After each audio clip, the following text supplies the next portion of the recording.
Iba't ibang mga armas ang natagpuan ng Israeli forces nang salakayin nila ang Al-Shifa Hospital sa Gaza. Una nang napaulat na ginawa ng command center ng Hamas ang underground o ilalim ng ospital. Itinanggi naman ng Director of Health Ministry ng Gaza ang alegasyon ng Israel. Samantala, kinundina ng Qatari Foreign Ministry ang ginawang pagsalakay ng Israel ospital. Nanawagan itong imbestigahan ng International Court ang insidente. Naghain naman ng draft resolution ang Malta sa United Nations para sa pansamantalang tigil putukan sa Gaza, ngunit hinihintay pang schedule ng botohan. Patuloy ang pagdating sa bansa ng mga Pilipinong naipit sa giyera sa Gaza. May 26 pang Pilipino ang naiwan sa Gaza dahil hindi nila kayang iwanan ang kanilang mga asawang Palestinian. Si Rod Laguzad sa detalye. Pang-apat na beses na ninanadya sa border sa pagitan ng Gaza at Egypt nang muling magbakasakali sila. At dito ay laking tuwa nila na mapayagan na rin ang kanyang asawa na makadaan dito.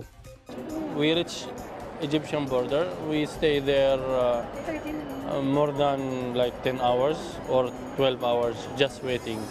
Actually, I am the last one left the border. It was they are doing the best to put my name and to get approval for me to be out. Kasabay nito ay may kalungkutan pa rin dahil hindi niya alam kung ano ang sitwasyon ng kanyang pamilya.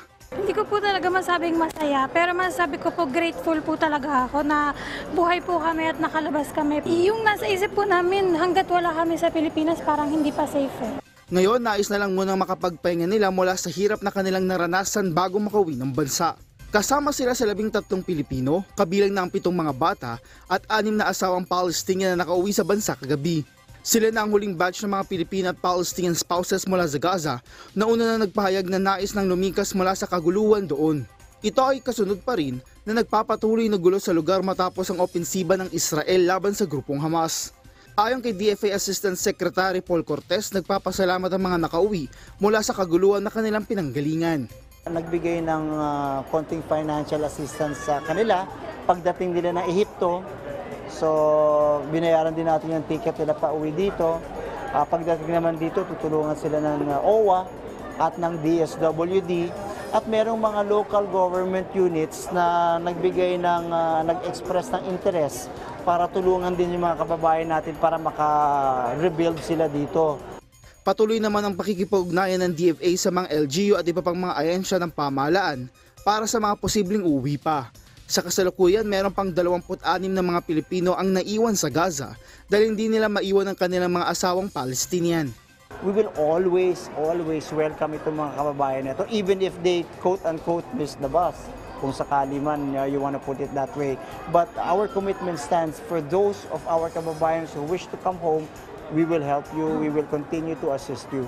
Sa ngayon, wala pang impormasyon ng DFA kung kailan posibleng muling buksan ang Rafah crossing, ang border sa pagitan ng Gaza at Egypt. Nakahanda namang umalalay ang mga embahada ng Pilipinas sa Jordan at Egypt. Rod Laguzad, para sa Morning Show ng Bayan, Rise and Shine Pilipinas.